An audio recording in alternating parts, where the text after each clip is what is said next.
the Woodpreneur podcast, where sawmill owners and lumber entrepreneurs grow their businesses. Every week, real stories from the timber industry, whether you're starting small or running a big operation. Subscribe for real stories and insights from the industry.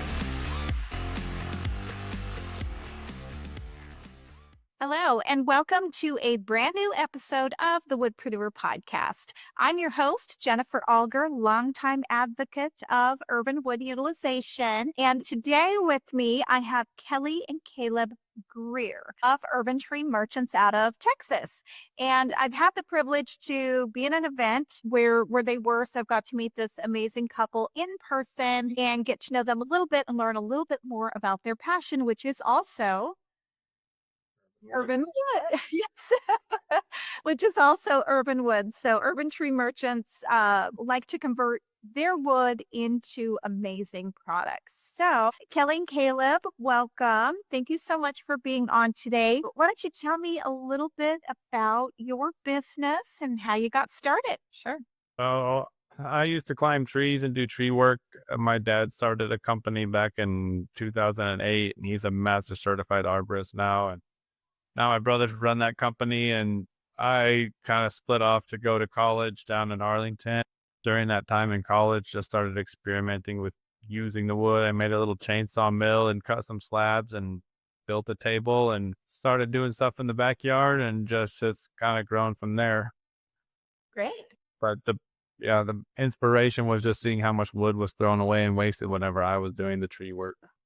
Yeah. And I know the event that we were both at was I wouldn't say it was an urban wood event. It was more of an urban tree event, correct? With the local Urban Forestry Council. Yes, urban and you guys were there. You had a little booth set up, and I feel like and I should have brought it. I feel like you guys made the coasters for that event. Tell me about those. This had several different species. Yes. So Trying to see there was one right here. we took 4 different species and just made 2-inch by 2-inch squares out of them, and then glued those together and then chopped them into 1/2-inch thick or so pieces, and then laser engraved what each species was, and then the logo for the event on there. And so everyone got to take home a piece. It's the Cross Timbers Urban Forestry Council. So each one of the 4 species that we used are from the Cross Timbers region here in the DFW Metroplex. So everyone gets to take home and see each of the 4 species and see what those look like. And then at the conference this year, we did it again, but we used 4 different species. And so they've decided that they want to just use that going forward. And so every year it'll be a different 4 species or kind of a different collection, and people can continue just to see the trees here in the area. That's great. That's great because so many people recognize the trees when they're standing, when they're in their front yard or on the boulevard, but they don't realize how amazingly beautiful it is. Yes. When it comes to the end of its life cycle, that it can also still have value and still be beautiful. And so you're giving them a little piece of that all in a nice, usable, functional art piece. So Exactly. Yeah. I still use mine. Actually, I just thought of where mine is. It's in my husband's office under his coffee cup. He higests. So that's how you got your inspiration. How long ago was that, Kate? I guess in 2015 is when I moved to Arlington to go to UTA, and that's kind of when I was experimenting and messing around. And then right when I graduated in December of 18, that's when we formed an LLC and just decided to make a business out of it instead of going to get a job. There you go. So 2018, and so you didn't leave another career and come into this one necessarily. You started that fresh. What does a normal day at Urban Tree Merchants look like for each of you? It's usually, for me, it's just going to the wood shop and getting on to the next project, and just making sure projects are moving through. And then I do a lot of the sales, I guess. So I'm answering phone calls and emails and sending out estimates and doing that type of stuff. And then we have a mill yard. So sometimes there's work to do in the mill yard. We're milling logs or stacking them in the kiln or whatever. Okay, so you're operating your own sawmill and kiln. We're completely tree to table is what I call us. So, yeah. You're removals as well. We try not to. So we have partnerships with a couple local tree care companies. So his family's company, as well as another one here in Arlington, Tree Hugger, Tree Service, Tree Shepherds, and then also just partnerships through the Cross Timbers Urban Forestry Council and other networking groups where, people bring us trees or get in contact with us when their trees are coming down. Or of course, we do a lot of tree to table custom work for someone where we're taking their tree, milling it, drying it, and then making it into a piece for them. So we kind of do all of those or both versions. Yeah, very interesting. Now, do you work at all with the City of Arlington? We do. So the city has been a great supporter, and you can talk about kind of the work that you do with the city. They have just like a lay down area, kind of floodplain area in the back of one of their parks that we made a little mill yard in. And so they stock logs there that they are removing. And we've milled a fair amount of lumber for them, and they just try and use it in their city project if they need to replace a bench top or a table in some new building or, something like that. So they've been utilizing their logs that come down as best as they can. Yeah, so we met them through the Cross Timbers Urban Forestry Council. And I used to work for the city, so had some relationship there. And then also just getting to know them deeper through being on that board. And they're super supportive and really love the idea of using those trees. Because again, a lot of it just comes down and goes into a landfill. Maybe it gets mulched up, but the idea that there's all this resource that they can be using and saving money on having to buy stuff or putting it back in. Yeah. I love that. And when I was there, I found Texans to be very supportive of utilizing their natural resources. And I loved hearing that Arlington had that sort yard or place for the log decks so that they had somewhere to go. And I think that's one of the issues with most cities is they don't have that champion within the city to say, no, we're going to have this log yard. We're not wasting our natural resources. Let's find a place. We have land. Let's find a place. And Arlington did. And so kudos to them. And kudos to you guys for supporting that and being a part of that and making sure it works, because it's my understanding they don't have their own sawmill. You're coming in and doing the milling for them. Is that correct? Yeah, we'll bring the mobile mill over to the yard to do that. Which I love. I love the private-public partnership instead of the city taking it on their own. And that way, small business is also supported, but supported using natural resources that are right there in the city. So great.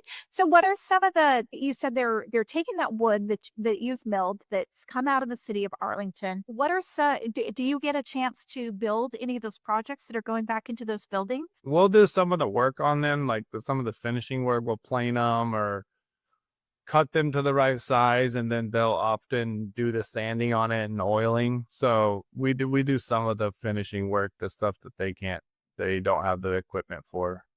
As you know, it's always nice anytime you're not having to do, or the ROI is a lot higher whenever you're just producing raw materials versus doing the finishing work. So always happy for someone else to do the finishing themselves. For sure. Yeah. And we don't get involved in the finished work out here at my company. We stay in the lumber side of it, but mainly because I'm not talented and I can't build anything. And so other people, so we have designers that we work with, but that's part of it is, we'll sell a piece of wood and I know the price tag they have to put on it, and they're not getting rich. But the price tag they have to put on it, it's usually equal to the value of the wood, if not more, because labor is the most expensive piece of anything. Absolutely. That's what, people hear about how walnut, for example, people love walnut. Well, walnut doesn't really grow here in the Metroplex, so we don't work with a lot of walnut, but sometimes someone will have a walnut tree and they'll be like, oh, I hear this is really valuable. How much will you pay for it? I'm like, well, the value is in all the work that's put into it. The log itself isn't technically valuable. So yeah, it's always interesting. Yeah. People always want $10,000 for their tree. Oh, you come take it out and pay me $10,000. Work that way. Yeah. What's the most exciting thing in your career so far? You can each answer that. Yeah. The project that you just came from and are probably going right back to after this is one of them. The project that's stressing me out the most is the coolest, but it's a bit bigger than our biggest project to date, probably. Yeah. 7 apartment buildings were being put in Dallas, and the developer had us come in at the very beginning before they started work and Land clear clearing the and trees and collect all the trees that were of value. And then we've made the large conference table, amenities table, and some live edge shelving, and then we're some outdoor furniture, and then we're doing these trellis or shade structures at the entrance of each building, all out of white oak that we collected from Trinity Park in Fort Worth. There were these large their partner. bur oak trees that died and that had to come down. So they didn't have white oak on their property, and it needed to be white oak to be an outdoor structure. So we used that wood from the city of Fort Worth and milled it up, a year ago and dried it out, and now we're producing them in the shop. They're big structures, and it's a lot more work than I expected, but Yeah. we're making progress finally. So How we're- long took the month? Probably have a month. Then we started installing and delivering about a month ago. And the land clearing was That was 18 months ago. August of.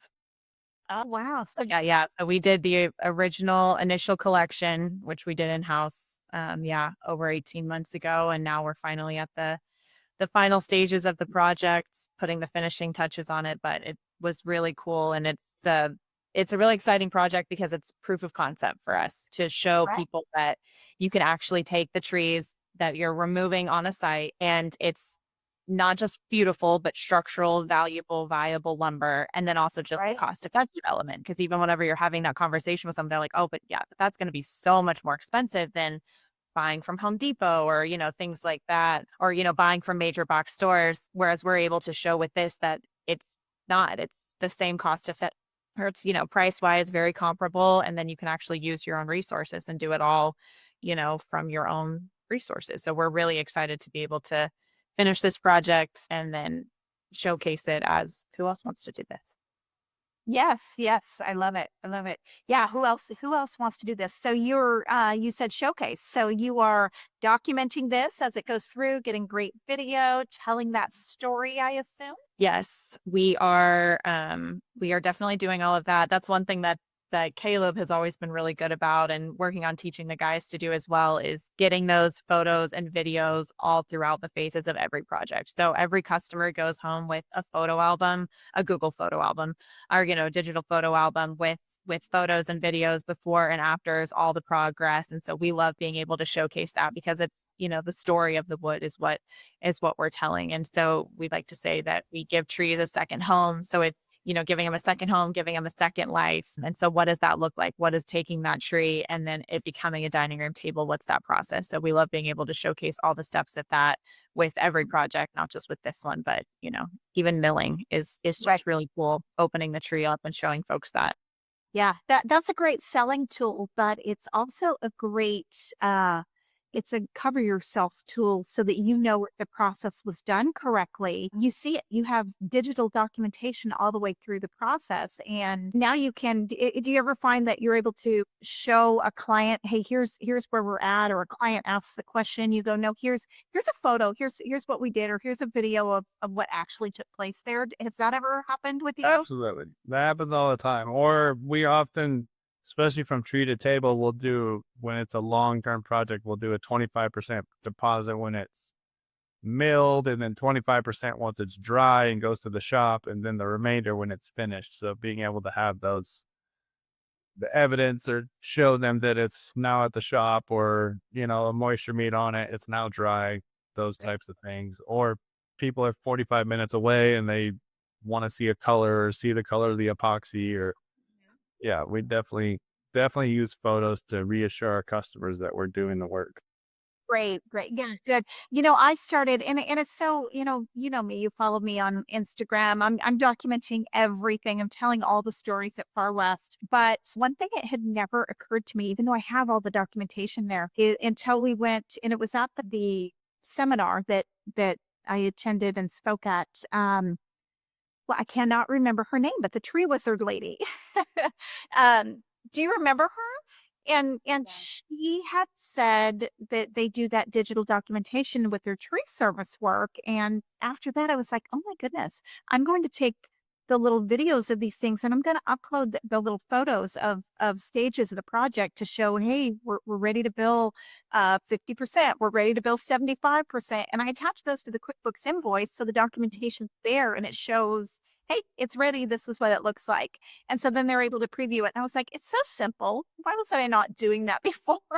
But yeah, profound. So Yes. Yeah, we always do that. So, because a lot of times customers will send, inspo photos, or, we'll ask for, whenever we're doing a milling estimate, what does the tree look like right now? Where is it on the ground? Just to get, customers' eyes aren't always the same as the technical eyes. So we ask for those. So we get those photo albums going right away. Those are in the initial emails, and then they just stay updated throughout the entire project. So both of us have access to it in real time. Anytime we add photos to it, they're getting that alert so that they can go in right away. And, it also maintains that excitement about the project too. And on the long ones where it's taking 6 months, 18 months to finish, to go treat a table, and it makes you more memorable as a company because they're interacting with you more times throughout that. So you're able to connect a lot more.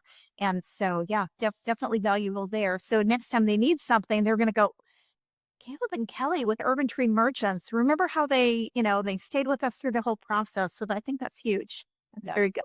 Yeah. So what is so you started this kind of right out of school, moved into this. Sounds like you worked for the city before. You're both full-time with the company now? So he definitely is. I am part-time with the company, and then I do have another part-time job now. So I used to be more full-time with the company, and then as we got more shop help and stuff, and I didn't go into the shop as much anymore. Most of my stuff's computer.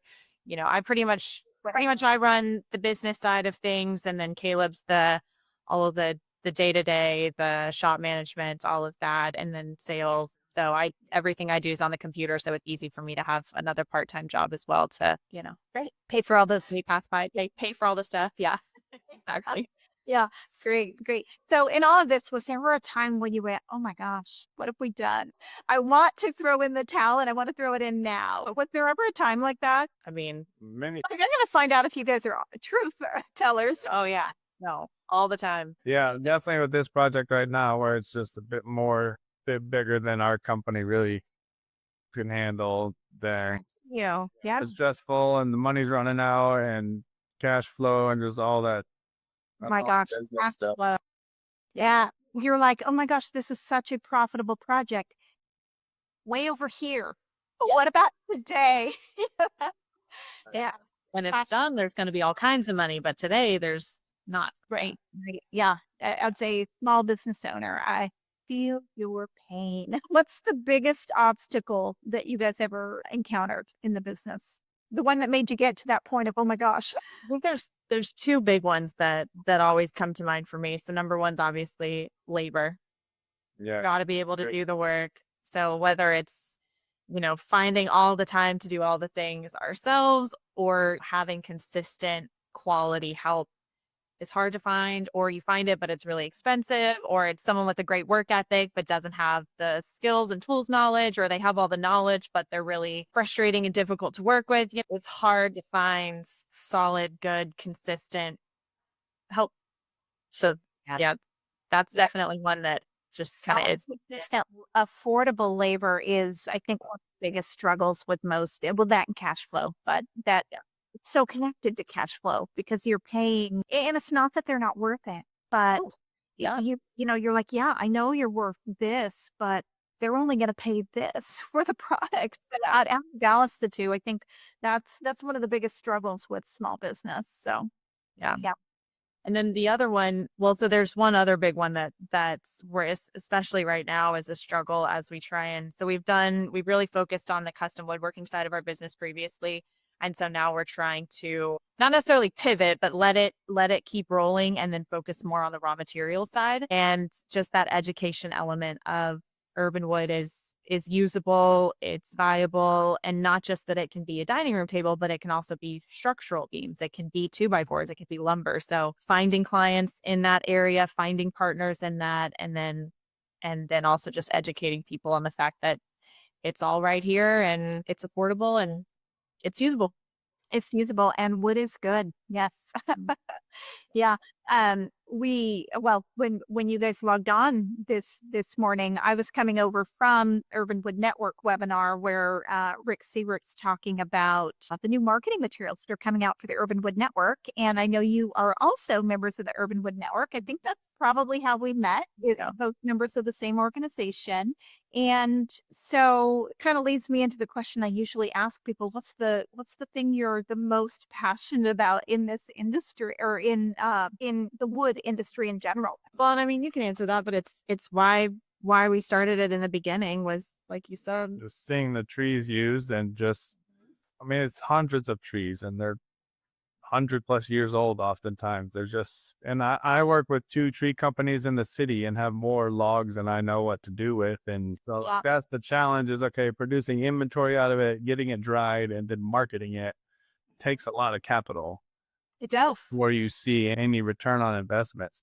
And a lot of time. People, you think, oh, you just go cut it and turn it into something. Oh, no. Now, drying is the most important part of all of it. Yeah. You know, who hasn't been in a brewery and seen that table that's like you can't even set your beer glass on? You know, it's I know. well, And that's, no, but yeah, it's so yeah. important. And that's why we're working with the Urban Wood Network for USRW to set standards so that drying is consistent. Because one of the things that we found is, and I'm sure you've seen it too, is some fly-by-night company that thinks because the tree's been down for 5 years, oh, it's been drying for 5 years. Well, it was in log form. That was not Yeah. lumber form. So yeah, it's a little drier, but it's not dry. It's not ready to go. It's not sterilized against bugs and insects. And so that's I think one of the big values to the Urban Wood Network is bringing people together, setting standards, and just, companies like yours that are taking it seriously and not getting a black eye by the brew pub that has moved. So yeah,